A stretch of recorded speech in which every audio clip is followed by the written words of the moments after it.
At how the market has been today, a solid 1% move, a triple-digit run is what you've seen for the index, 11,005, actually 11,600 almost here now. Indiabulls Housing, Yes Bank, RBL Bank, Tata Motors, they've all been names which have held out very well. And look at Tata Motors along with its DVR into our guess, all the negatives and the ill effects from Brexit with regards to its exposure to the UK and a large percentage of their revenues coming in from that geography seem well baked into the price. So good going. You've got Idea, which is currently down. Exide goes home with a bit of a loss. There's Nalco, Mindtree, which reacted to its numbers, was down about 2%. Shree Cement, which was lower by about 2%. These are all stocks which have gone home losers. Steady gains for a Bajaj Finserv. Ramco Cement as well managed to hold out well in the green. A Manappuram Finance, what a solid move coming in there. About a 5% uptick, 5.5% actually up in the green. About 144 thereabouts for that particular stock price. These are some of the names which have done extremely well. RBL Bank also added to that list of winners, about a 12% uptick there. I just want to quickly see how TVS Motors has taken to its numbers, which came out just a short while back. A 9% uptick is what you've seen on TVS Motors. The numbers were in line, and I guess the markets were anticipating some negative commentary coming in. Yes, the management has indicated that the pressure will continue in terms of volumes degrowth, which they've already seen a decline of 20% in the quarter gone by.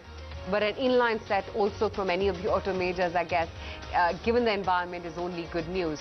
TVS holds out. Maruti moves a solid 2.25%, 71.20 on Maruti. Tata Motors, like I already mentioned, has also held out very well. I'm going to see what Reliance Industries is up to, even though the numbers are only going to come in post-market hours tomorrow. But Reliance goes strong into its numbers, 1394 on Reliance Industries. Net-net, it's turned out to be quite a solid day. Right, when you just look at the mid-cap space, Aisha, 1.8% higher for the mid-cap index, the small-cap index up 0.8, so even the breadth improved quite a bit going into the second half of the trading session. And again, it's these general insurance companies. New India Assurance up another 15%, Yes Bank up another 15-odd%. You mentioned about Tata Motors. I would like to mention Motherson Sumi with 12% gains for Motherson Sumi 111. RBL, you mentioned, up 11%. 3M India, now this is a stock we generally don't talk about. Volumes at 18,000, but the stock is at 23,000 rupees, 11% higher, slowly and steadily moving on the higher side for 3M India. Magma Fincorp up 10%, 50 rupees for that name. Adani Green 88, 10% higher. TVS is a results reaction. PNB Housing is an interesting one. They've given an update. Yesterday the stock was down 15%. Today it's up 8% after that update. Indian Bank up close to 8%. Reliance Infra up close to 8%. You have Varroc, which is up 7%. Eicher Motor is up 7%. I think it's got to do with the auto pack because UBS upgraded the stock. The stock was up 4% since morning. Imami up close to 7%. Rain Industries up 6%, and Gillette also did particularly quite well.